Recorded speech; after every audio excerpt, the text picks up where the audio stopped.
नशहदु अल्ला इलाहा इल्लल्लाह वहदहु ला शरीका लह व नशहदु अन्न सय्यदना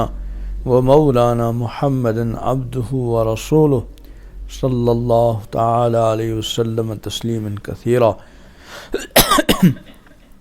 अम्मा बाद क़ाल अल्लाहु तबारक व तआला अऊज़ु बिल्लाहि मिनश शैतानिर रजीम बिस्मिल्लाहिर रहमानिर रहीम या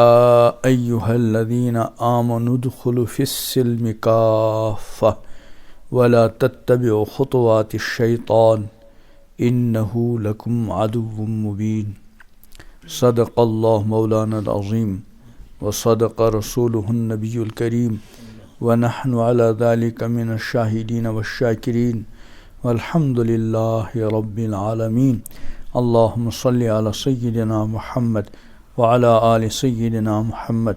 व अस्हाबि सय्यिदिना मुहम्मद व बारिक वसल्लिम। अल्लाहुम्मा सल्लि अला मुहम्मद व अला आलि मुहम्मद कमा सल्लैता अला इब्राहीम व अला आलि इब्राहीम इन्नका हमीदुम मजीद। अल्लाहुम्मा बारिक अला मुहम्मद व अला आलि मुहम्मद कमा बारकता अला इब्राहीम व अला आलि इब्राहीम इन्नका हमीदुम मजीद। अल्लाहुम्मा सल्लि अला सय्यिदिना मुहम्मद व अला आलि सय्यिदिना मुहम्मद सलातन तुंजीना बिहा मिन जमीइल अहवालि वल आफात तक़दीरना बिहा जमीअल हाजात व तुतहिरुना बिहा मिन जमीइस सय्यात तरफ़उना बिहा इंदका अला दरजात व तुबल्लिगुना बिहा अक़सल गायात मिन जमीइल खैरात फिल हयात व बादल ममात इन्नका अला कुल्लि शैइन क़दीर। हज़रात सामीन, बुजुर्गों और दोस्तों, बिस्मिल्लाह।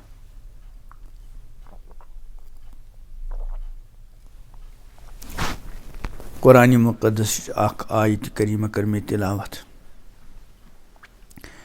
यथ मज रब्बे कायनात सारनी मुखातब बनैत अख हुक्म इरशाद फरमावा और जामे तरीन हुक्म कि या अय्युहल्लज़ीना आमनु ए तुमो लूको यमो ईमान हो। अल्हम्दुलिल्लाह सुम्मा अल्हम्दुलिल्लाह सारी ईमान वाल अल्लाह ताला पोशनैनि ईमान दौलत ईमान पे थन जिंद ईमान से पे करें मौत अता और मैदानी महशरस मज तुलिन सारनी कामिल ईमान वालन यथ कायनात मज ईमान खत थज दौलत कह। अख इंसान अगर इस 2 मिनट के लिए मानो अमिस दुनिया प्रथ कह दौलत प्रथ कह नेमत मेजमस लेकिन अल-अयाज़ु बिल्लाह अल-अयाज़ु बिल्लाह अल-अयाज़ु बिल्लाह ईमान मिलुस न कह वल्लाह यकीन पज़ जानन अमिस मिल न कह। और अत मुकाबला अगर 2 मिनट के लिए अख इंसान फर्ज करो कि अमिस मिल न कह मगर ईमान मिलुस अमिस गछ यकीन रोजुन कि मे मिल सोरे मे कोर अर्ज फर्ज करो कहीं मिल तिकाज दुनिया में कह तुथ यख बेशुमार मिल प्रथ कस मिल बेशुमार और मुसलसल मिलान बेशुमार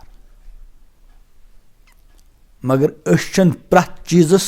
मिलन समझा कह। अगर माल दौलत मिल समझा अस मिल कह मकान मिल मुलाजमत मीज ओहद मिल डिग्री मीज समझ मिल लेकिन अगर न चीज़ मिल कह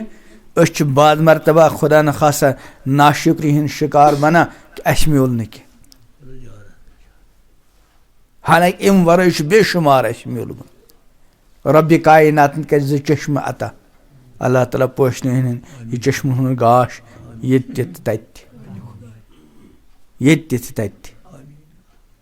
तिकाज कह आसन तुम ये दुनिया मज गाशदार आसन मगर तत आसन नाबीना। कुरान पाक मज अल्लाह ताला इरशाद फरमावा वमन आरद अन ज़िक्री यम सानि ज़िक्र निश सानि याद निश सानि हुक्म निश एराज कुर बुत फिर फ़इन्न लहू मईशतन ज़न्का यकीनन तस खतर आशे दुनियास मज ते तंगी ते बेचैनी हज जिंदगी बाज मरतबा सोरे क्या आसन बावजूद बेचैनी बेकरारी आसन सारी राहत असबाब मुहैया मगर चैन सुकूना छुन और बाज मरतबा बज़ाहिर कहीं आसान लेकिन चैन सुकून जिंदगी तिकाज चैन सुकून ताल्लुक छन माल दौलतस इज्जतस ओहदस शोहरतस मनसबस सह खुदा ताला सं अता यस चैन सुकून अता कर और रब कायनातन फरमो चैन सुकून खतर नुस्ख क्या एक जाय फरमोक इरशाद मन अमिला सालिहा यम रस अमल कर मिन ज़करिन औ उनसा चाहे मर्द आस या खातून आस वह मोमिनुन बशर्ते कि क्या आसे ईमान वोल फलनुहयन्नहु हयातन तय्यबा ज़रूर भी ज़रूर करो इसमें दुनिया से मज हयात तय्यबा पाकीज़ा सुकून जिंदगी आता और बेके जाए फरमुक इरशाद अल्लज़ीना आमनू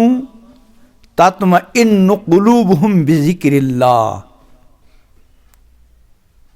यमोलू को क्या हूँ ईमान तत्मइन्नु क़ुलूबुहुम बिज़िक्रिल्लाह तिहन दिल मुतमइन गसान तिहन दिलन इत्मीनान मिलान कम बिज़िक्रिल्लाह याद खुदाई सत और अम पत फरमा अला खबरदार याद थयो बिज़िक्रिल्लाहि तत्मइन्नुल क़ुलूब खुदाई सिन याद सती योत दिलन क्या मिलान इत्मीनान आगो खुदाई सिन याद सती तन कह बल्कि खुदाई सिन याद सती योत अला बिज़िक्रिल्लाह तत्मइन्नुल क़ुलूब ज़ाहिरी एतबार गोस आसन तत्मइन्नु गड और बिज़िक्रिल्लाह पत अरबी ग्रामर मगर यह बिज़िक्रिल्लाह गड ओनुक अमुक मकसद हसर हसर मतलब क्या गो कि अला बिज़िक्रिल्लाह खुदाई सिन याद सती बे नुकुन सम क्या गसान अला बिज़िक्र तत्मइन्नुल क़ुलूब दिलन इत्मीनान मिलान तो अल्लाह ताला क्या फरमा वमन आरज़ अन ज़िक्री येमि म्यानी याद निश क्या कुर एराज बुत फिरुन ईमान निश अल्लाह ताला बचाई नमाज निश खौफ खुदाई निश म्यानी बंदगी निश फ़इन्न लहू मईशतन ज़न्का यकीनन तस खतर बेचैनी हज जिंदगी कत दुनिया मज व नहशुरुहु यौमल क़ियामति आमा क़यामत दो मैदान महशरस मज तुलोन उन बनयित नाबीना क़ाल रब्बि लिमा हशरतनी आमा सह कर अर्ज़ बारी इलाहा बह क्या तुथस उन वक़द कुन्तु बसीरा बई दुनिया मज बीना ओसुस रब्बि कायनात फरमाउन से इरशाद कज़ालिका अततका आयातुना फनसीतहा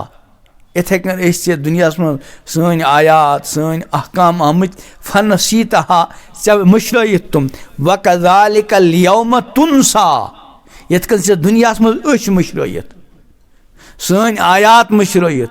सन अहकाम मुशरयित कज़ालिकल यौम तुनसा इथे कन यह आज मुशरावन अल्लाह ताला बचाई याद गश थवन यस खुदा मुशराय तस हेक न याद थयित हजरत अंबिया किराम अलैहिमुस्सलाम शफाअत बरहक इमामुल अंबिया हजरत मोहम्मद अरबी सल्लल्लाहु अलैहि वसल्लम तिहन शफाअत बरहक साहब सब औलिया किराम बुजुर्गान दिन मगर सह कस खतर यस न खुदा मुशराय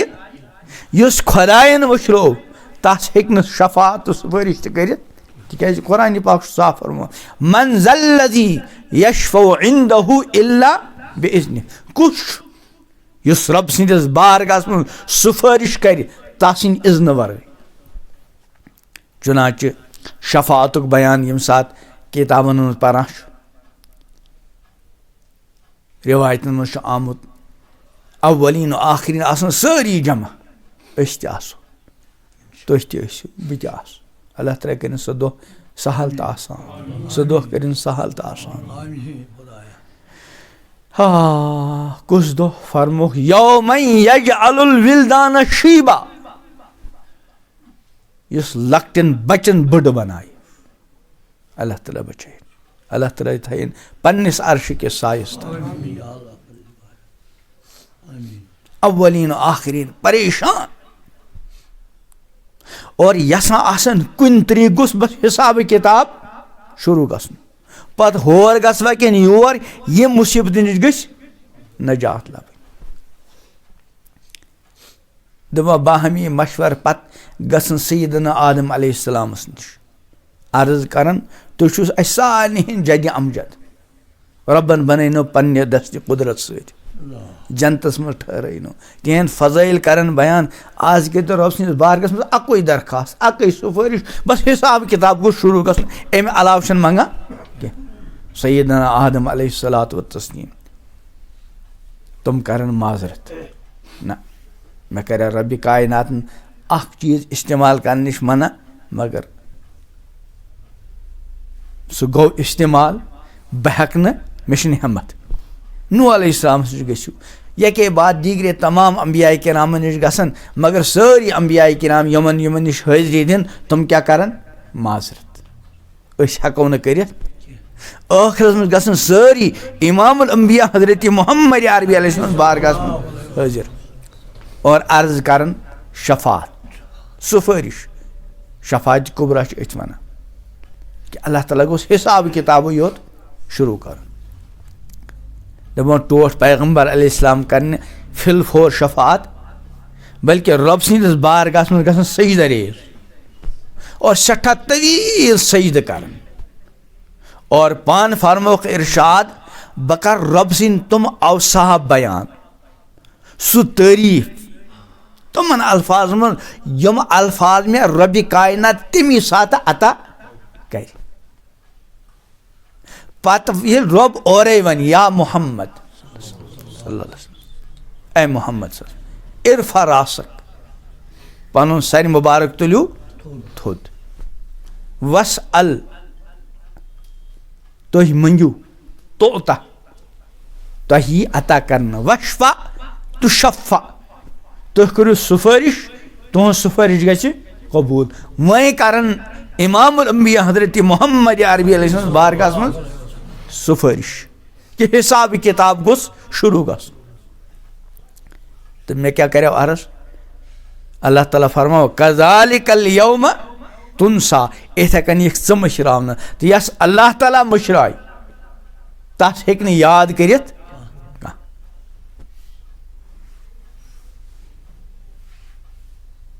ये कत पे कम अर्ज कि कज़ालिकल यौम तुनसा व नहशुरु यौमल क़ियामत आमा मैं कह दुआ कि अल्लाह ताला पोषण चश्मों हुंद गाश ये अजीम नेमत खुदाई सन्स नम चश्म और अल्लाह ताला सारे अता कर माशा अल्लाह 10 वरी 30 वरी 40 50 60 70 वरी गई इस्तेमाल कर मगर जबलब खुदा सद कर्म सत मुसलसल पन काम कर फ्यूज गई न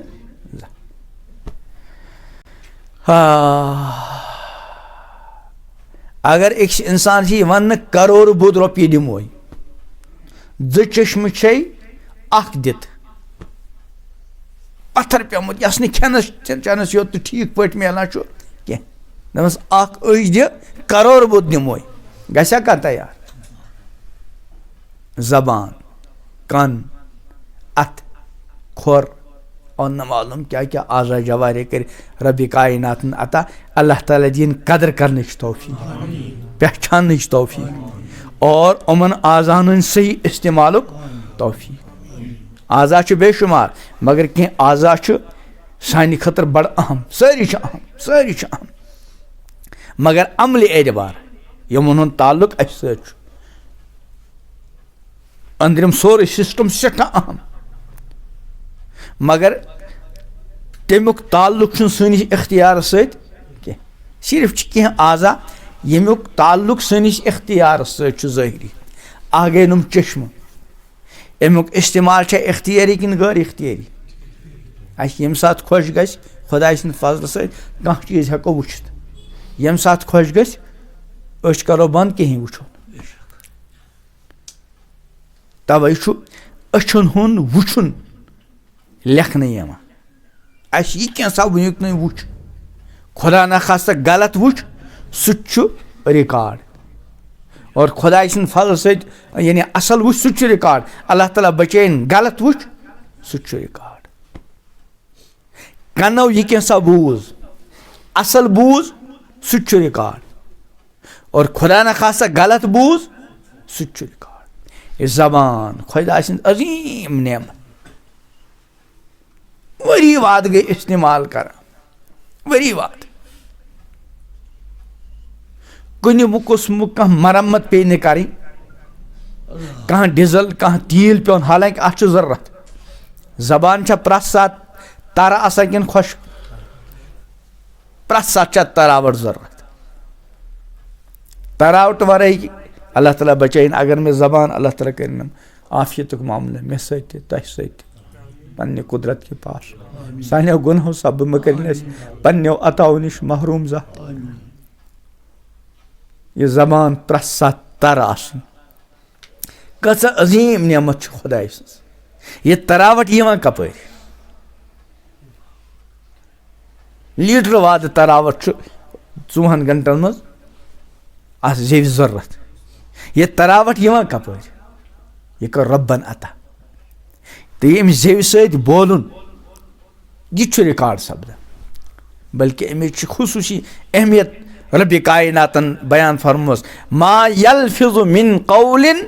इल्ला लदैहि रक़ीबुन अतीद ये इंसान जेव कह कत कड़ान निगहबान बिल्कुल तैयार तैयार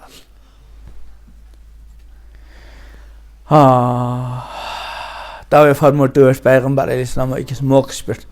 ये सहाबियन कोर अर्ज कि या रसूल अल्लाह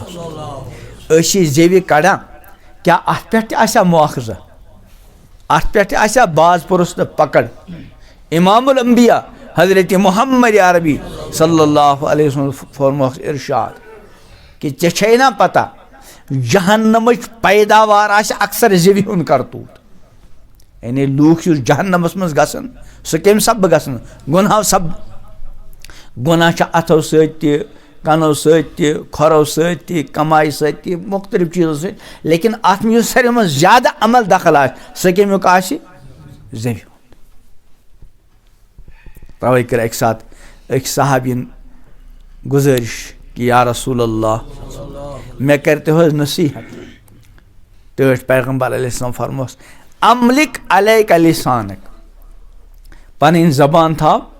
कंट्रोलस मज काबूस मज वल यसाका बैतुक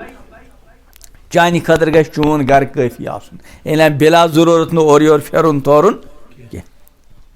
वब के अला खतियतिक और पन्न गलतियन पे खुदा सब ब्रोकन उश कतर हारा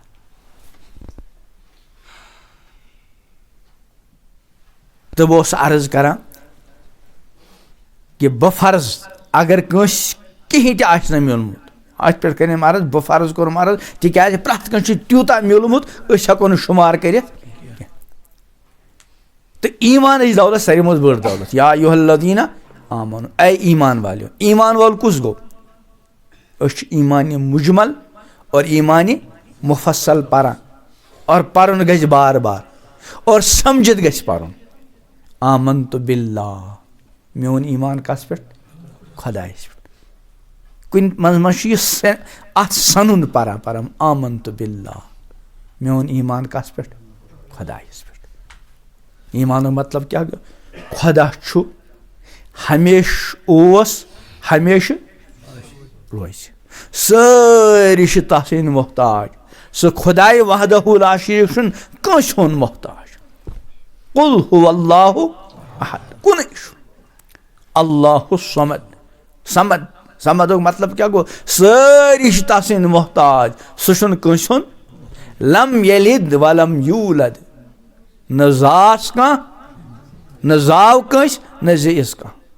वलम यकुल लहू कुफुवन अहद तसुन हमसर छुन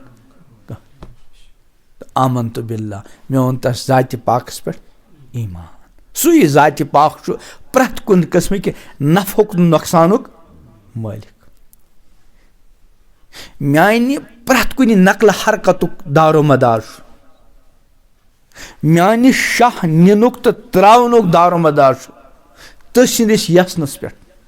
तसिंदिस कुदरतस पे तुम वुचु खेन ते जरूरत चैन ते जरूरत लिबास ते जरूरत मगर सारी मज अहम तरीन जरूरत क्या शाह नुन तो त्रावन प्रत कह नेमत इस्तेमाल करने खर्च कह नत कह पेवान कर अगर बत बिल्कुल वालदा ब्रो कन थाय अनित बिस्मिल्लाह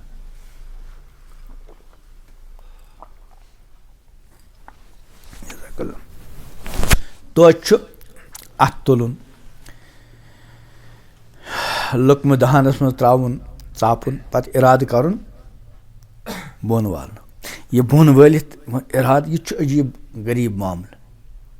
छना ओतर हजरत थानवी साहब रहमतुल्लाह मलफूज तमुक खुलास क्या कि बज़ाहिर इंसान पन्ने पान के हलाकतुक छना ज़ाहिर यानी सुराख कोता लोकुट अत मज योत बत म्यूट बरान नाट फुल त बरान और अत अलग अलग शाह नल अलग गजा नल अलग वन कंस इराद कोर्मुत कि मोन यह लुकम यह गोस शाह नाल किन वसन कि बल्कि कपर गोस गसन गजा न छा कंस इराद कोर्मुत छी ना अस सोरे खुदाय सुन निज़ाम बहरहाल बस अर्ज करा यह बत म्यूट खेन खर्च कह नत कह कर शाह नुन तो त्रावन अगर अम खतर कह नत कह आशे कर हेका तेल कह कर कुन कारसी रोज हाव यह शाह निनुक तो खालनुक तो वालनुक सिस्टम गैर इख्तियारी मुसलसल तो आमन तो बिल्ला मोन ईमान कस पे कमा हु युत तस ज़ातस मज गौर खोज कर कमा हु युत बे अस्माई व सिफाति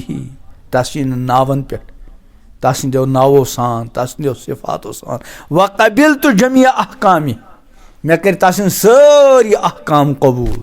तम दित हुक्म नमाज मे कोर कबूल तम दित हुक्म रोज़ मे कोर कबूल तम दित हुक्म तिलावत मे कोर कबूल तम दित हुक्म ज़िक्रुल्लाह मे कोर कबूल तम दित हुक्म तकवा मे कोर कबूल तम दित हुक्म माजन बिनन पर्द अस कोर कबूल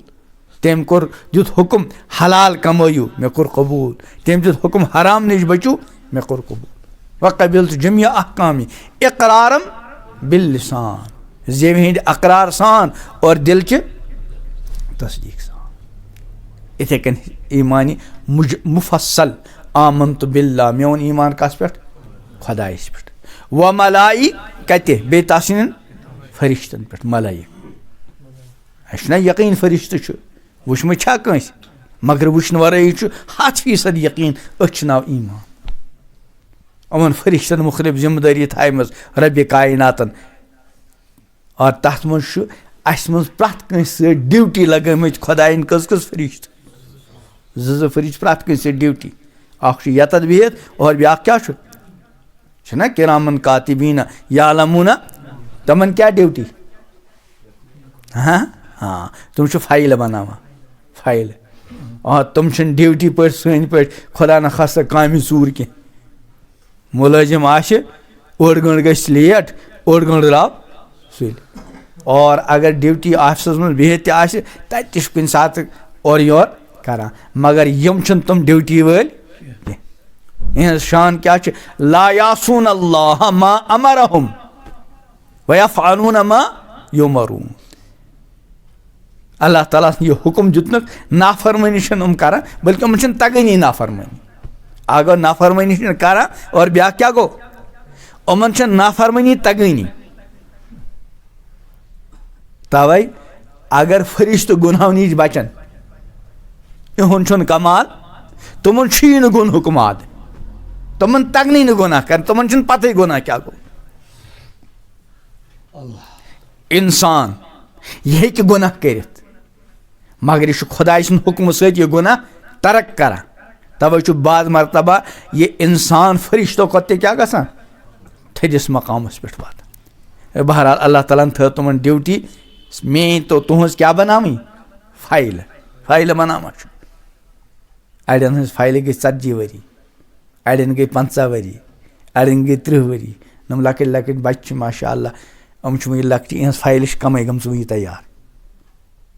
कि लकुट मौसम बच अल्लाह ताला कर उम्र बरकत अमिस वो फाइल शुरू गम कम जवान अमन गई फाइल शुरू मगर वो गो कम काल अगर पन्ने फाइल साफ यसो थावने वो कोता जिंदगी बाकी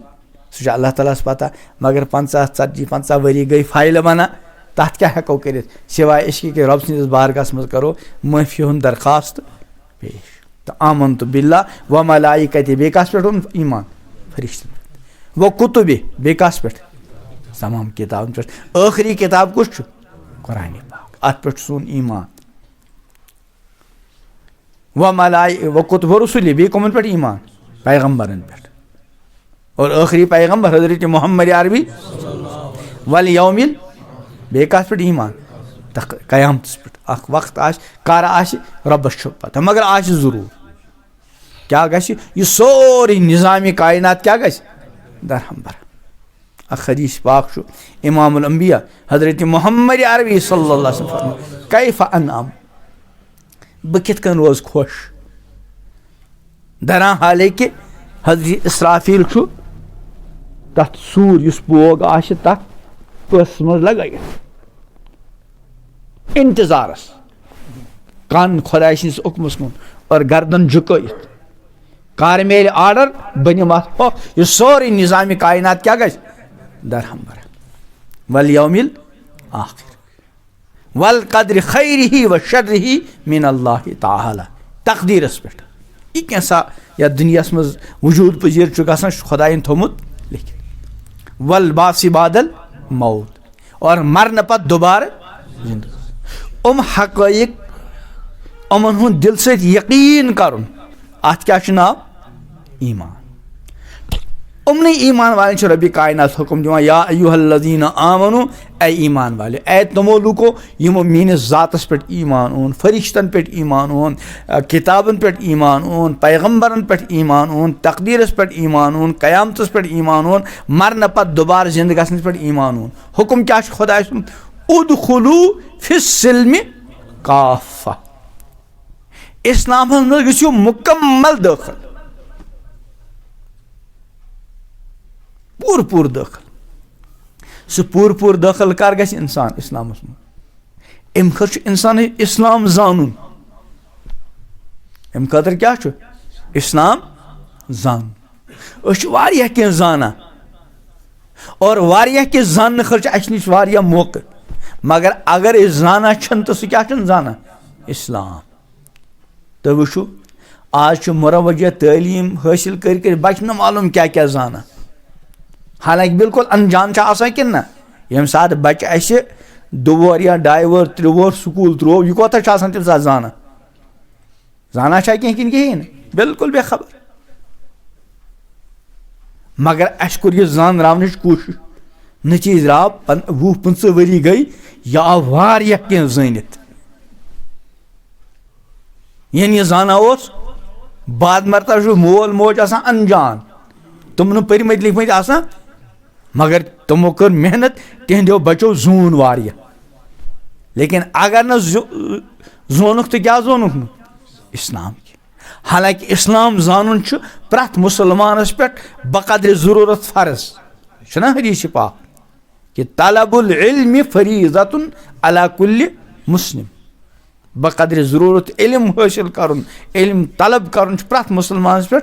फर्ज उदखुलू फिस्सिल्मि काफ़ा इस्लाम गो पूर दाखिल सह गो तेली ये इंसान पूर इस्लाम जान इस्लाम जानन गो तफसीली और ब्या गो इस्लाम खुलास जान कम अज कम इस्लाम खुलास पज प्रत मुसलमानस जान अम वराय मा चारे और खुदा बंदो अमि खतर वारिया मेहनत करमज कि अख मुसलमान नौजवान, अख मुसलमान बुजुर्ग, अख मुसलमान खातून, अख मुसलमान बच्ची गस कम से कम वक्तस मज कम अज कम इस्लाम खुलास जान। अख सठा थद आलिम हजरत मौलाना मंजूर नोमानी रहमतुल्लाह अलैह, हजरत मौलाना खलील रहमान सज्जाद नोमानी दामद बरकात अल्लाह ताला कन उम्र बरकत। तमन अक्सर पढ़मित लिखमित नौजवान जाना योर तोनुक वारी लट तशरीफ बिलालियस मज। इहंद वालिद मरहूम हजरत मौलाना मंजूर नोमानी रहमतुल्लाह अलैह सठा थदि पायक आलिम। अल्लामा अनवर शाह साहब कश्मीरी रहमतुल्लाह अलैह तिहंद शागिर्द। वारिया किताब लिखमज, अख बड़ किताब लिख हदीस पाकस मज मारिफुल हदीस वारियन जल्दन मज, सह पज पढ़। वारिया किताब लिखमज, मगर अख किताब लिख तमो तथ थोक नाव इस्लाम क्या है। इस्लाम क्या है उर्दू पढ़ मिलान, अंग्रेजी पढ़ मिलान और हिंदी पढ़ मिलान। मौलाना मंजूर नोमानी रहमतुल्लाह अलैह फरमान मे अत किताब मुतलिक उम्मीद खबर यमा बन मानी खतर नजातुक जरिए। अल्लाह ताला करिन तिहंद दर्जात बुलंद, तिहंदी बरकत करिन अल्लाह ताला अस नजात अता। नजात बड़ अहम चीज। प्रथ चीज फिक्र करान, अक्सर गुजारिश करान। वंद वोत आज वंद चलान, वंदुक मौसम तमाम लुको वन सर्दी नश बचाव क्या कोर्मुत इंतजाम। यमन फेरनुक आदत प्रथ कस फेरन तैयार लगित, जैकेट वालों जैकेटुक इंतजाम कोर्मुत। यमन घरन मज कांग्रेन हुंद माहौल तत कांग्रे, यमन घरन मज AC वगैरह तमुक तुम सह इंतजाम कोर्मुत। घरन मज हमामुक इंतजाम। गरिक गरिकन 10 बसन खतर पन्नी हैसियत मुताबिक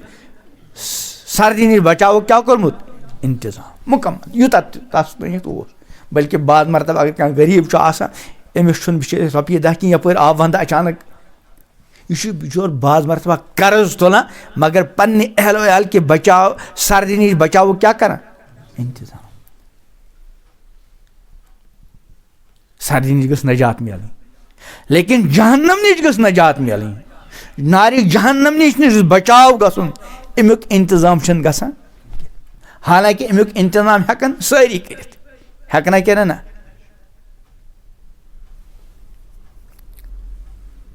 सर्दी नश बचाव 100% इंतजाम कह यस कह नत कह गरम पलो आश सर्दी नश बचाव,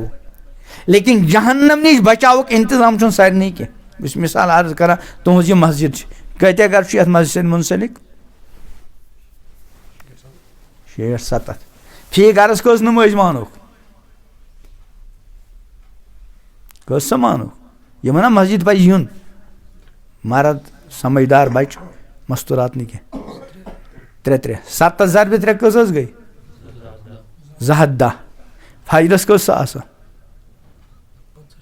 50-60 तेल मुबारक 50-60 तस्दीक करूस कुछ नमाज पढ़ान ये कुछ फजरस ये महलो का ये नमाज पढ़ान कहीं ना कस 3 सब माशाअल्लाह यह मुबारक। लेकिन काफी मा अकिस सफस कस वाता कस वाता इमाम सब माशाअल्लाह गो 5-7 नफर ना कचो मज तो मुबारक बदी लायक तिक बाकन जायन मे यूता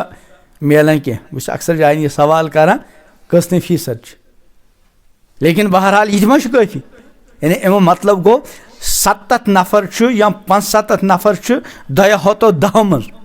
यमन पन्ने खतर जहन्नम नश बचाव फिक्र बाकी बसान बेफिक्र। हालांकि रात आज 2 रचन बराबर है ना वारिया बड़ रात, मगर अम बावजूद यह हाल। अगर नमन वन के सर्दी नश बचाव इंतजाम घर आशे कहें और यह गि ऐलान यथ रेतस मन मिल कुन दो मस्जिद मज फेरन असल बे जैकेट मगर सही कुन दो मिल दो यी मुतयन कर गोडनिक 10 पे 31 मज कुन दो मिल युस तम दह तुथ मिल तह बसान कह क्या रोज नमाज इन वरई यानी अक फेरन खतर इन सारी ताकि हालांकि सर नश बचाव इंतजाम दपन न तोत बे हन मिल,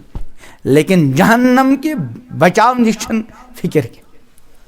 हालांकि नारी जहन्नम नश बचावस में सठा ज्यादा अमल दखल कमुक नमाज ना। यम सी फाइल खोलन तथा यह फैसला कर कुस सोजन जन्नतस कुस सोजन जहन्नमस। अल्लाह ताला बचाइन जहन्नम। अम खतर इन सन आमाल जांचन फाइल खोलन। अत फाइल मज गोडनुक चीज गोडनिस हिसाब लगे सह क्या फरमुक अव्वलु मा युहासबु बिहिल अब्दु यौमल क़ियामा अस्सला, गोडनित नमाज।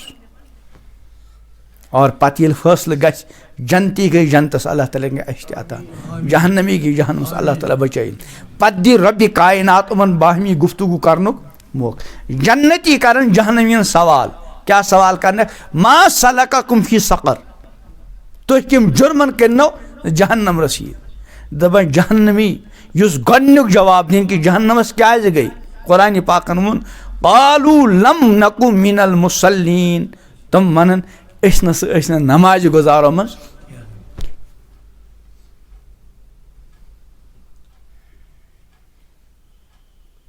तो नमाज सठा ज्यादा अहम, मगर अन सान दिल में सह अहमियत की। हालांकि पैगम्बर करीम अलैहिस्सलाम बने घर जिठ मुकल्लफ तो पाबंद। युथु तुहद बच्चे 7 वुहर गो, बच्चे 7 वरिश गई, अमन दियो नमाज हुक्म। और ये 10 वुहर वोत अम पत अगर न नमाज मज सुस्ती कर अमिस क्या दियो सजा लयुस। तस कम लोमुत पन्नस बच्चस नमाज न पर अत तुलित थोत कसी न इन्ना लिल्लाहि ना इन्ना लिल्लाहि वो जो सूरत या तुहद बच माशाअल्लाह मादरजाद वली तमन ना नमाज नागा गमस या तह अंदर गड़बड़ क्या दया मज क्या वनो गड़बड़ बसान तिक अगर गड़बड़ आशे न ये 10 वरी 12 वरी वारिया बच मस्जिद में, मगर लबन अख मौसूम बच बे नम 1-2 बच बे। इन्ना लिल्लाहि व इन्ना इलैहि राजिऊन। मैं क्या अर्ज कर हजरत मौलाना मंजूर नोमानी रहमतुल्लाह अलैह तुम क्या फरमा कि मे इसी किताब इस्लाम क्या है अत पे नजात उम्मीद। तवे गई किताब प्रत कह लकुट त बोड़ त बुजुर्ग त जवान त मर्द खातून हासिल कर रपियन 40-50 यी सोरी इस्लाम हेचो न कह, मगर इस्लाम क्या यी खुला जहनस में। तिक हुक्म क्या उदखुलू फिस्सिल्मि काफा, पूर गो इस्लाम में दाखिल। यह पूर इस्लाम में दाखिल गसन खतर क्या पूर इस्लाम जान।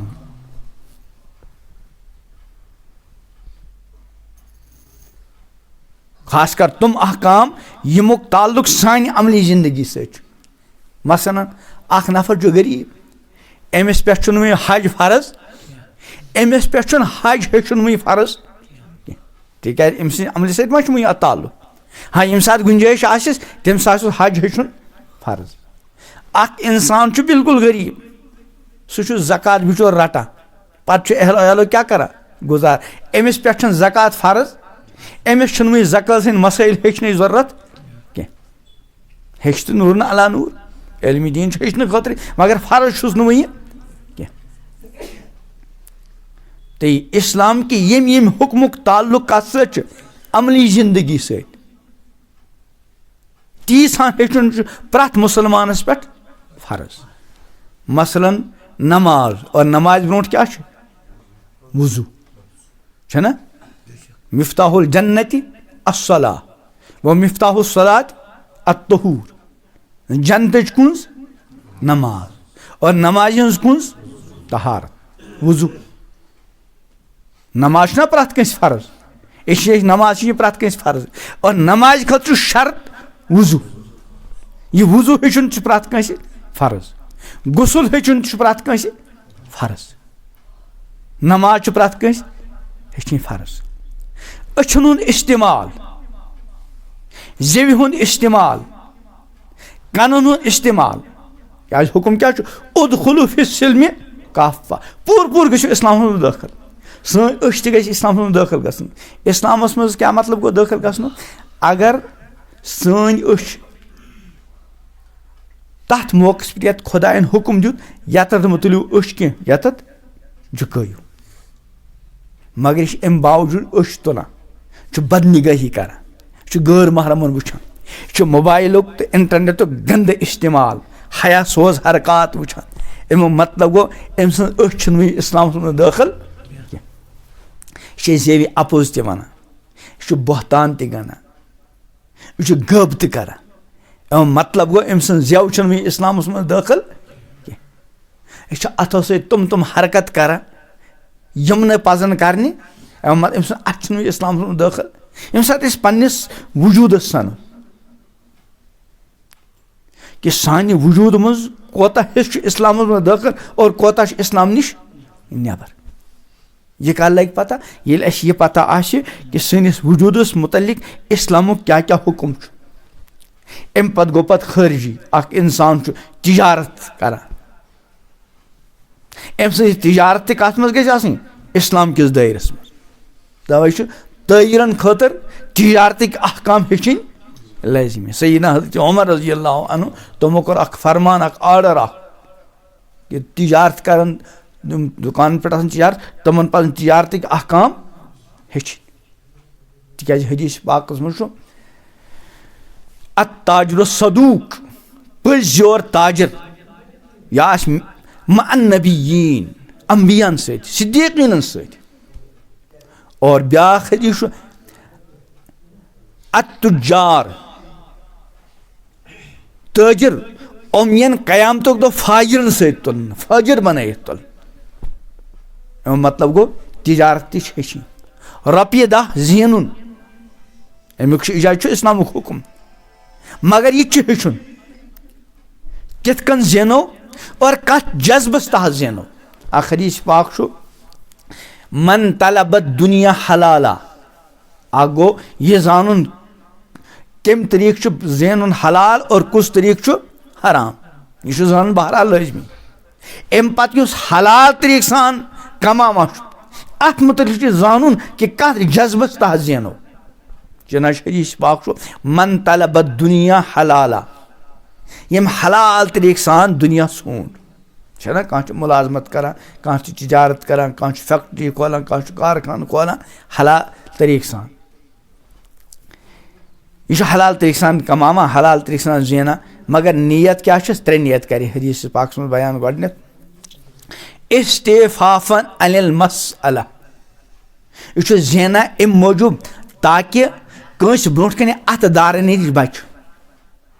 بیٚیِس برونٛٹھ کَنہِ سوال کَرنہٕ نِش بَچہِ، بیٚیہِ سُنٛد دستہِ نِگر نہٕ گوٚژھ نہٕ روزُن. اَکھ چھَس یہِ نیت. دوٚیِم نیت کیٛاہ چھَس؟ وسعین علی اہلہِ، یہِ چھُ پنٛنہِ اہلو عیال خٲطرٕ محنت کَران، کوٗشِش کَران کہِ اہلو عیال تہِ گوٚژھ حلال طریٖقہٕ سان کھٮ۪ن چٮ۪نُک اور باقٕے ضروٗریاتُک کیٛاہ گژھن اِنتظام. کٔژ گٔے؟ زٕ نیت. ترٛیٚیِم نیت وتعطفن علی جارِ، پنٛنِس ہمسایَس سۭتۍ ہمدردی کَرٕنۍ. اَمہِ موٗجوٗب چھُ حلال زینان تاکہِ بیٚکِس تہِ لگہِ بکار. لقی اللہ ووجہہ مثل القمر یوم البدر او کما قال. دپان اَمہِ طریٖقہٕ یِمو نیتو حلال ژھانڈن وول خۄدایَس سۭتۍ کَرِ اَتھ حالَس منٛز مُلاقات کہِ أمۍ سُنٛد رویہِ آسہِ 14ہمہِ زوٗنہِ ہِنٛدۍ پٲٹھۍ تابان تہٕ چمکان تہٕ روشن. اور اَتھ برعکس من طلب دُنیا حلالا، بیٚیہِ اِنسانن تہِ ژھونٛڈ دُنیا حلال طریٖقہٕ سان. اِنسان زونُن یہِ چھُ حرام تہٕ یہِ کیٛاہ چھُ؟ حلال. اِنسان چھُنہٕ زونمُت، مگر یہِ حلال کَتھ جذبَس تحت پَزِ زینُن یہِ ہیٚچھُن نہٕ کینٛہہ. اس لیے ومن طلب دُنیا حلالا، ییٚمہِ حلال طریٖقہٕ سان دُنیا ژھونٛڈ. مگر نیت چھِس ترٛےٚ. گۄڈٕنِچ نیت کیٛاہ چھِس؟ مُقاصرہ، پَنُن مال بڑاونہٕ خٲطرٕ، مالدار بننہٕ خٲطرٕ، خۄجہِ بننہٕ خٲطرٕ. مال بڑاونہٕ خٲطرٕ مال طلب کَرُن چھُنہٕ خۄدایَس کانٛہہ پسنٛدیٖدٕ نیت، یعنی محض بڑاوُن. اکھ گوٚو کُنہِ جذبَس تحت بڑاوُن، यित कन अमिस मुतलिक वोन अख अम मूजूब बढ़ावान यानी पन जरूरत गि पूर बे अहलो अयाल अम खतर बढ़ाने जरूरत मगर बढ़ावान कम खतर वतअत्तुफन अला जारी बेस ते लग बकार। लेकिन ब्याक नफर दुनिया तलब करान हलाल तरीक सान मकसद क्या गोडनी बस बढ़ाव बढ़ावा क्या अत बढ़ावनस ते गना बुथ कन मकसद आसन अख इंसान पूर जिंदगी माल बढ़ानस पे खर्च कर आखिर कर क्या नीयत गना कह नत कह और नीयत पे गई अमल तह नीयत बनो अरबपति अम पे करो रच काम सह चल न यीसान कमो पान कर इस्तेमाल अहलो अयालस कोर दुत और जरूरतमंदस कोर हाजत रवाई। चुनाच हदीस पाक यम रात गुजर शिकम शेर गछित ठीक ठाक खोन पान त अहलो अयाल हालांकि अम सुन हमसाय रात गुजारा फाक किस हालतस मन फर यह कामिल मोमिन और यह करोड़ मज जमा और पता फलां जरूरतमंद फलां गरीब फलां हाजतमंद मगर यह टस से मज ग ज्यादा खुद ज्यादा कोर कमाल ज़कात दिसन याद गछ थवन मालस मन ज़कात येस हदीस पाक इन फिल माल हक्कन सिवा ज़का यकीनन मालस मन हक ज़कात वरई फहरा फरमो वमन तलब दुनिया हलालन मुकासिरा यम दुनिया सोंड हलाल तरीक सान बढ़ावन खतर गोडनिश नीयत दोयम मुफाखिरन फख्र करने खतर महलस मज गोस मोन योत मकान अलीशान आसन मकान अलीशान बनाने खतर सारी सरमाय लगा। हालांकि हदीस पाक मज फरमो अल्लाह ताला करें मेनिस हालस पे रहम अत मज सारी काबिल रहम सारी काबिल रहम। गरस मज 2 बस मकान 3 मंजिला 10 कमर। हालांकि हदीस पाक टोट पैगंबर हजरत मोहम्मद अरबी सल्लल्लाहु अलैहि वसल्लम इरशाद फरमा कुल्लु बिनाई इब्न आदम अलैहि ला लहू इल्ला माला बुद्द मिन हदीस पाक कि बनी आदम सं प्रत कान तामीर अमिस पे वबाल बनी आदम सं प्रत कान तामीर अमिस पे वबाल अलैहि ला लहू अमिस सिंस हकस मन छ इल्ला माला बुद्द मिन्हु मगर सिवाय सु तामीर यम वरई चारे यानी रोजन खतर गस न छपन जाया आस यह छपन जाय वरई युस त बनी आदम पे वबाल। हदीस पाक फरमो टठ पैगंबर अलैहिस्सलाम इरशाद नमाज कज बजे बुजुर्गो हाँ स्वाद 7-10 मे दोस्तों स्वाद 10 क्या उस बना फरमो बनी आदम युस त रुपये खर्च आय सह कुन नत कुन शुमारस मज कुन नत कुन मुजरा पानस खोन अहल अयाल खोन घर वाली खोन सिवाय सह रुपये युस मेच मज रलावन ब्रोट यम मकान तम कम कस मेच हंद आज कंक्रीट खबर यह कत पे आव मुफाखिरन यानी माल अम खतर बढ़ावान अख गोस मे माल बढ़न दोयम मुफाखिरन फख्र मोन मकान गोस पूर महलस मज सारी मज गोडनिक्स नंबरस पे यस कह गाड़ गोडनिच मार्केट्स मज यी सह गस गोड मे आस इस बेहतरीन लिबास मार्केट्स मज यून सह गोस यानी प्रत चीज गोस मे आसन काबिल फख्र बह यम सात पक मेन शान गस जाहिर गसन कस नियत गई अख मुकासिरन माल बढ़ाने खतर दोयम मुफाखिरन फख्र खतर और त्रेयम मुराइयन दिखलावा अगर कुछ साथ मस्जिद ते मदद कोरुन दरगाह ते मदद कोरुन गरीबन ते मदद कोरुन मकसद क्या मुराइयन दिखलावा ताकि मोन ते गसे नाव लक़ियल्लाह व हुवा अलैहि गज़बान खुदाय सत कर मुलाकात अत हालस मन कि अल्लाह ताला अमिस पे गज़बनाक अल्लाह ताला बचाए यह कत पे कर अर्ज कि ताजर यह तिजारत करान अमिस तिजारत हेचन मुसलमान ताजर यम सन शान क्या साहब सबन मुतलिक ला तुलहिहिम तिजारतुम वला बैउन अन जिक्रिल्लाह खरीद फरोख्त छुन गाफिल करान खुदाई सिन याद निश अजान गई अम सुन फौरन दुकान लॉक कर खरीदार लाइन लगित मगर अम कोर दुकान बंद मस्जिद मज आव खुदाई सुन हुक्म कोरुन पूर बे गो दुकानस पे मतलब गो ला तुलहिहिम तिजारतुम वला बैउन अन जिक्रिल्लाह अमिस छुन खुदाई सिंद याद निश अम सुन खरीद फरोख्त तिजारत गाफिल करान और अथ बरक्स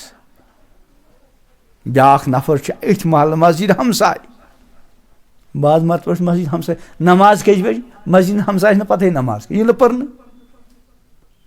जुमा दो ये खुदाई खुसूसी आर्डर कि या अय्युहल्लज़ीना आमनू ऐ ईमान वालो इज़ा नूदिया लिस्सलाति मिन यौमिल जुमुअह यम दो जुमा दो आवा अजान यो दिन फसअउ इला जिक्रिल्लाह खुदाई सिंस याद करियो सबकत वज़रुल बै कनुन त्रयू हालांकि मतलब कनुन तो त्रयू तो हेन त मगर वन क्या आव बै कनुन त्रयू तिक कनुन वोल कनुन त्राय हेन वोल क्या है हेन वोल ही तेली ये कनन वोल दुकानस पे क्या मौजूद हालांकि मतलब क्या वज़रुल बै खरीद फरोख्त कम यह त्रयू तुम अम साथ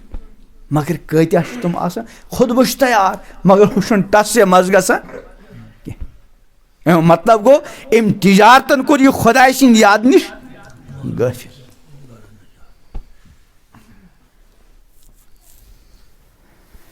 तवे फरमा मौलाना रूमी रहमतुल्लाह दुनिया छुन माल दौलतुक नाव तेल क्या ना चीज तो दुनिया अज खुदा गाफिल बुदन दुनिया खुदाई नश गाफिल गसनुक नाव अगर माल दौलत मगर खुदाई छुन गाफिल क्या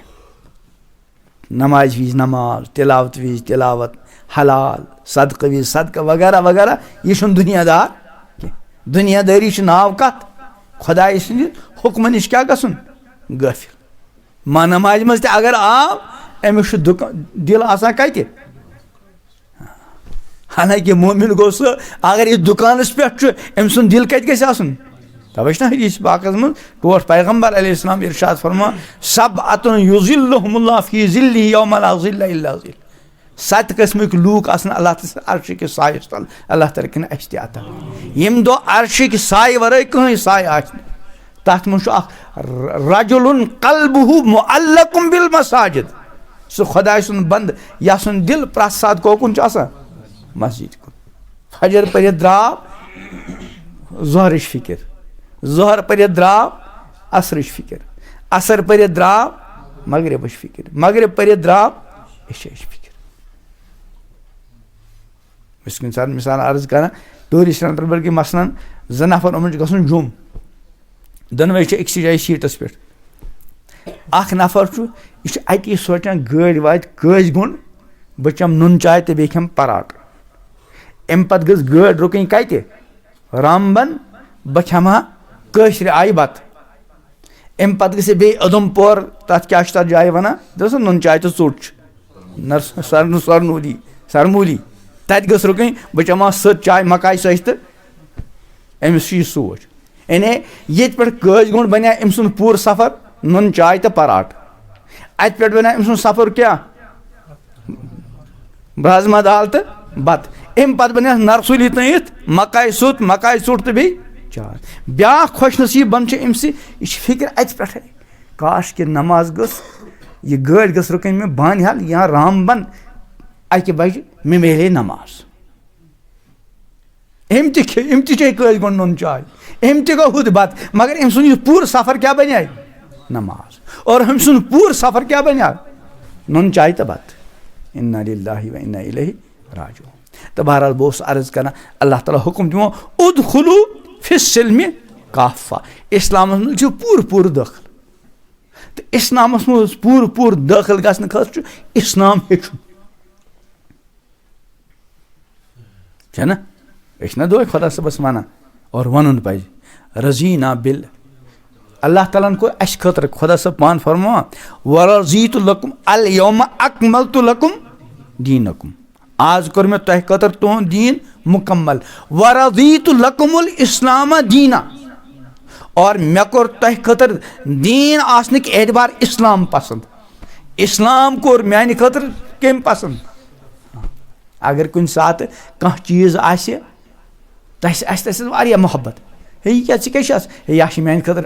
बाब सबन मेन जनतियन पसंद कर्मुत, या पीर सबन पसंद कर्मुत, या उस्तादन पसंद कर्मुत। इस्लाम कम कोर म्यान खतर तुहद खतर पसंद। वरज़ीतु लकुमुल इस्लाम दीना, मे कोर तुहद खतर बेबार दीन कुस पसंद, इस्लाम। अस तज पन्ने खतर सुई दीन पसंद कर कम पसंद कोर, और अमुक इकरार तज कर। तवे बार बार परान और पर्न तज रज़ीतु बिल्लाहि रब्बा, बहुस रज तो खुश खुदाय सस रब आसनस पे। यह गट इंसान वन, और अम सस दिल दिमागस मज गि हकीकत गूंजी। यन कुन सात कह जहान उस्ताद आसे इंसान फख्रान, अल्हम्दुलिल्लाह मे सह उस्ताद, मे अम सुन दीदार जियारत कर्म, मे फलां बुजुर्गस सत मुलाकात कर्मुत, छना फख्रन वन। इथे कन सारे मज बोड़ फख्र क्या रज़ीतु बिल्लाहि रब्बा,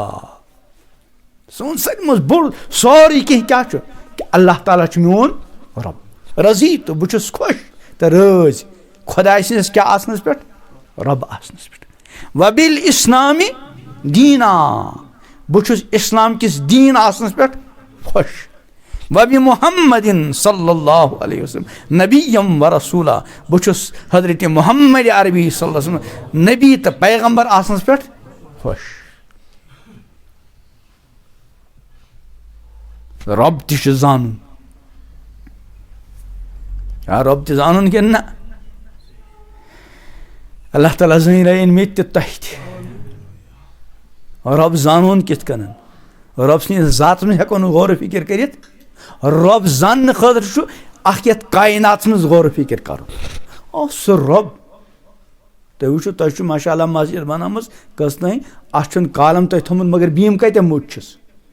अगर थोड़ा बहुत अमुक एरिया बे आसे तेल चलि ना बीमो वर कह, कालमो वर चलि ना कह। सह रब कोता अजीम शान यूता बोड़ आसमान बनो, कत्या कालम आसमानस, छा कुन जाय कालमा पालमा, और कस पोर आसमान कस पोर, 7 पोर। ये मस्जिद आसान पोर 10 फुट 12 फुट 14 फुट, मकान 7-8 फुट आसान। आसमान पोर युश ना 500 वरियच मसाफत, यानी अक पोर पे बेस पोरस ने अक आसमान पे बेस आसमानस तन कता 5-7 वरी। यह 7 पोर, अम पे अर्श और अम पे कुर्सी। ओ सह जाति पाक, यम यूता बोड़ बनोन कत यमो यह गो हदीस ना, हाँ कान अल्लाह वलम यकुन शै, कि बस खुदा ओस बे ओस ही नहीं, न ओस आसमान, न ओस जमीन, न ओस यह कायनात, न ओस समंदर, पन्ने कुदरत सत बनोन। ईत्या बड़ बड़ पहाड़, अल्लाह अकबर, समंदर, जमीन। अफला यंजुरून इलल इबिली कैफ खुलिकत, ऊंट जानवर तह पैसन दुध रोजाना इस्तेमाल करान, अल्लाह ताला वफिल इन लकुम फिल अनाम इब्रा, तह कर नसीहत सबक जानवर मज। नुस्कीकुम मिम्मा फी बुतूनिहा मिन बैनि फरसिम वदमिन लबनन खालिसा, तुह चावान खूनस तो गुहिस दरमियान लबनन खालिसा, सह दुध न खूनच मिलावट और न गुहिच मिलावट। सने ही न इज्जा। हाँ तो यथ कायनात मज गौर करित पनुन रब जानन और पन्निस जातस मज गौर फिक्र बुछुस क्या हल अता अलल इंसान हीनुम मिन दहर लम यकुन शैअम मज़कूरा तिथ वक्त आमुत यह काबिल तज़किर चीज़ अगर इस 100 वरी ब्रोट नजर दौड़ाओ शायद आत मज 100 वोर 100 वोर 100 वरी ब्रोट सोन नाम निशाना ओसा कुन हल अता अलल इंसान हीनुम मिन दहर लम यकुन शैअम मज़कूरा इन्ना खलक़नल इंसान मिन नुत्फ़ा नुत्फ़ सत करिन पद पन्ने कुदरत सत रहमी मादरस मज फी ज़ुलुमातिन सलास कसन अन गटन मज 3 हाँ फरिश्तन लगावन ड्यूटी सज्जन दोन नुत्फ़ा सज्जन दोन मुंजमिद खून सज्जन दोन माज फुल पत बन तथ अजन क्या वोन माज और अमिस इंसान मज क्या त्रोन रूह जीता जागता रहमी मादरस मज मुझस कह काल अत रोजन मुझस खेन चेन जरूरत खुदायन कोर अपरी निजाम माजून खून कपर वातनौनस यपर न यह कोर नाप अल्लाह ताला इस्तेमाल अम खतर बल्कि यत खोज अल्लाह ताला अलग वत अपरी बनो यह अम पे दुनिया मज यन खुदाई पाकन को सान यन ब्रोट इंतजाम सन सो वालिदा यह गोडनुक बच्च मसलन 15 वरिश अमिस गई 15 वरी खेवान तो चवान ये खेवान चवान यह कैसा खेवान चवान पो इंशाल्लाह 5 मिनट ब्रोट बांग ये पो वक्त पे इंशाल्लाह नमाज कस मिनट रोज हाँ खेवान चवान अत कस चीज़ बना 2 चीज़ अ गो फुजला गंदगी दोहस मज 1 लट इंसान गसा 2 लट गसा सह गंदगी पाने खारिज गसा हाँ बे बनो खून युस खून सान रगज मन मुंतकिल गसित सानि बका और सानि बढ़ोतरी हुन क्या बना जरिए सन यह हमशेर अमिस ती गई 15 वरी खेवान अत 2 चीज़ बना 3 चीज़ बना क्या मगर वह गो अमिस निकाह अल्लाह ताला कोरस औलाद अता अमिस युथ यह बच दुनिया मज आव एम न्यू माज हुंद पिस्तान मज फौरन आव यह दोद अमिस खुदाई सं बंदी गई 15 वरी अस ब्रोट कन खेवान तो चवान जह आव न यह दोद यह आव कपर वफ़ी अनफुसिकुम तुहंदिस जातस अंदर तुहंदिस वजूदस अंदर वफ़ी अनफुसिकुम आयात निशानी अफला तुबसिरू तशन लबन तो खुदा जानन खुदा प्रेजनावन खुदा सन्दिस बनैमतिस कायनातस मज और पन्निस वजूदस अंदर गौर फिक्र कर जात वहदहु ला शरीक यह अकिस गंद नापाक कतरस बह बनोस खूबसूरत रोई करनम आता 2 चश्म करनम आता जबान करनम आता अथ खोर करनम आता दिलो दिमाग करनम आता खन खतर चन खतर न मालूम इन यह कैसा दुनिया में सोरी कोरन म्यानि खतर तो सह कोत वहदहु ला शरीक तो रब प्रेजनाव अस कर यह फिक्रा कोशिश हालांकि कुरान पाक आयत वमा खलक़तुल जिन्न वल इंस इल्ला लियाबुदून जिन्नात इंसान करीम पद पन इबादत खतर हज़रत अब्दुल्लाह इब्न अब्बास रज़ियल्लाहु अन्हु यम रासुल मुफस्सिरीन यमन हुजूर अलैहिस्सलाम खुसूसी दुआ कर्मुत अल्लाहुम्मा फ़क़्हिहु फ़िद्दीन व अल्लिमहु तावील तफसीर खास इल्म तुम अत तफसीर करान ए यारिफून जिन्नात इंसान करनम पद अम मूजूब ताकि मैं प्रेजनाव तवे न कर इन फी खल्क़िस समावाति वल अर्द वख्तिलाफि लैल वन नहार रात दो किस इख्तिलाफ वगैरह वगैरह वगैरह लआयातिल लिक़ौमी याक़िलून और एक जगह इरशाद इन्नमा यतज़क्करु उलुल अलबाब नसीहत अकलमंद हासिल करान गई कम अकलमंद अल्लज़ीन यज़कुरून अल्लाह क़ियामन व क़ुऊदन व अला जुनूबिहिम यम खुदाय सं याद च करान खुदाय सं जिक्र करान क़ियामन क़याम किस हालतस में व क़ुऊदन बेहन किस हालत व अला जुनूबिहिम लार त्रयित व यतफ़क्करून फ़ी ख़ल्क़िस समावाति वल अर्द आसमान और ज़मीन किस तख्लीक़स में गौर फिक्र करान गो खुदा जान अति वन रज़ीत बिल्लाहि रब्बा बुशुस रोज तो खुश अल्लाह ताला सिंस न ये अल्लाह ताला मोन रब अल्लाह अकबर वबिल इस्लामी बेस बह सठा रोज तो खुश इस्लाम मोन दीन जेव त वन और दिल सत और पत अमलन हावन त बुशुस इस्लाम किस दीन आसनस पे खुश इस्लामन थव नमाज बुशुस खुश अमलन दिन साबित कर बुशुस खुश जेव सत वनो और अजान गई फजर यह टस से मस गसा बुशुस खुश इस्लामन कोर पर्द बुशुस खुश इस्लामन कोर सूद हराम रिश्वत हराम नापाक ताल्लुकात हराम बदनिगाही हराम वगैरह वगैरह बुशुस खुश इस्लाम के दीन आसनस पे खुश इस्लाम जानन इस्लाम के दीन आसनस पे खुश आसन ज़बानी इकरार सत्य और दिल की तस्दीक सत्य और अमलन हावन अमलन वबी मुहम्मदिन सल्लल्लाहु अलैहि वसल्लम नबिया बुशुस हजरत मोहम्मद अरबी अलैहि सल्लम नबी तो पैगंबर आसनस पे खुश तो रोज जेव त वन दिल सत ग खुशी आसी अत पे और पत अमलन हावन और अमन हावन क्या दो कि टोट पैगंबर अलैहि सल्लम जित कन जिंदगी गुजारित हो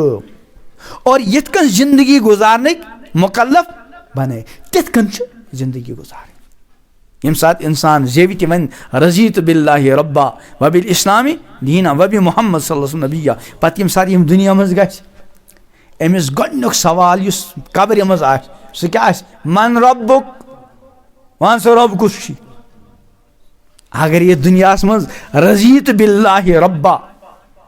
अमिच अमली तस्वीर ये वन फौरन रब्बी अल्लाह मोन रब कुछ अल्लाह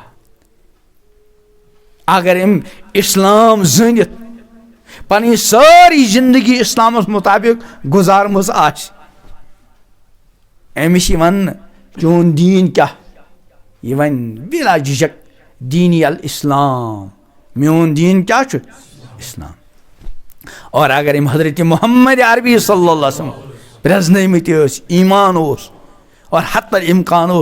तिहद हिदायत पनी जिंदगी मज तुमन जाय दिवान सीरतस यह कर फौरन अर्ज यह सह ज़ात मुक़द्दसा इस अल्लाह ताला अस कुन सोच अस ओन पे ईमान पत दी अल्लाह ताला सिंद तरफ यह खुसूसी निदा सदक अबदी मेन बंदन वो पोज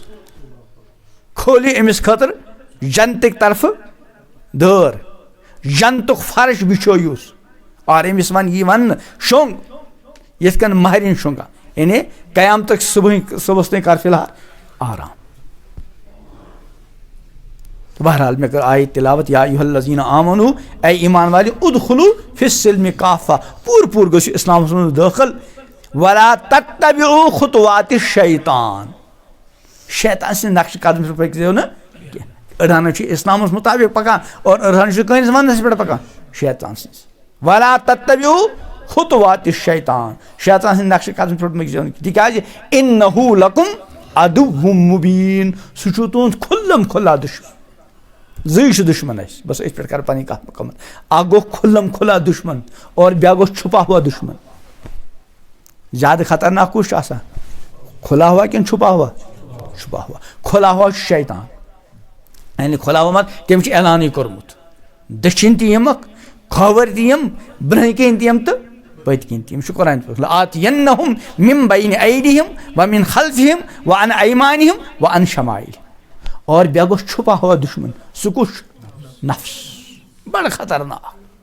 शैतान हेक तो तुम कहीं कर तुम कुछ साथ दिस नफ्स